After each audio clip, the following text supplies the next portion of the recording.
Alors cette loi, si elle est votée aussi à l'Assemblée, va changer la façon dont l'IVG est considérée en France. Pour l'instant, c'est la réponse à une situation de détresse des femmes, ce qui objectivement est dans l'immense majorité des cas. Les femmes le vivent comme une situation de détresse et ça va devenir un droit à part entière. Or, on ne peut pas donner un droit à une catégorie de personnes que sont les adultes, que sont les femmes, qui est finalement un droit qui s'oppose au droit des enfants à naître. Si cette loi est votée, ce qu'elle va changer, c'est que les femmes qui vivent déjà une grande souffrance et une grande solitude quand elles se résignent à pratiquer un avortement, pourront encore moins être reconnues dans leur souffrance. Et entre autres, ce syndrome post-abortif qu'on connaît de mieux en mieux et qui peut générer des dégâts des années après, ne pourra plus être reconnu et donc les femmes seront encore plus dans une grande solitude pour vivre cette souffrance.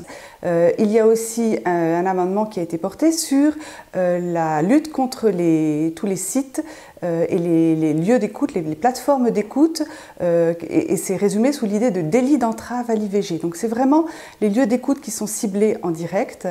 Or, on a l'impression que ce gouvernement, de façon lancinante, répétée, fait une promotion de l'IVG qui est déjà remboursée depuis 1 an à 100%. On envisage aussi de supprimer la clause de conscience des médecins. Voilà, donc on a bien l'impression que les choses vont dans un seul et unique sens et que de l'autre côté, c'est-à-dire pour avoir un vrai choix, a priori, il faut avoir le choix entre différentes possibilités. L'autre possibilité n'est plus envisagée et n'a plus surtout de droit de cité dans le débat public. Les suggestions qui peuvent être faites, c'est d'abord d'informer sur l'accouchement sous X, qui est trop peu connu. Mais c'est en amont de tout cela, je crois, faire mieux et plus l'éducation affective et sexuelle des jeunes.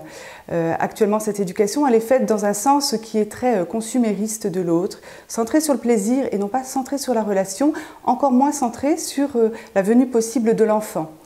Faire de l'éducation affective et sexuelle, faire de l'information sur l'accouchement sous X, promouvoir des lieux d'accueil pour les femmes enceintes en situation de détresse, mais aussi sur un plan plus scientifique, essayer d'étudier et de comprendre pourquoi certaines femmes ont recours à l'IVG de façon répétée, itérative, et comment est-ce qu'on pourrait aider ces femmes à ne pas se retrouver dans ces situations-là. Donc un travail scientifique et médical aussi sur cette question de l'IVG.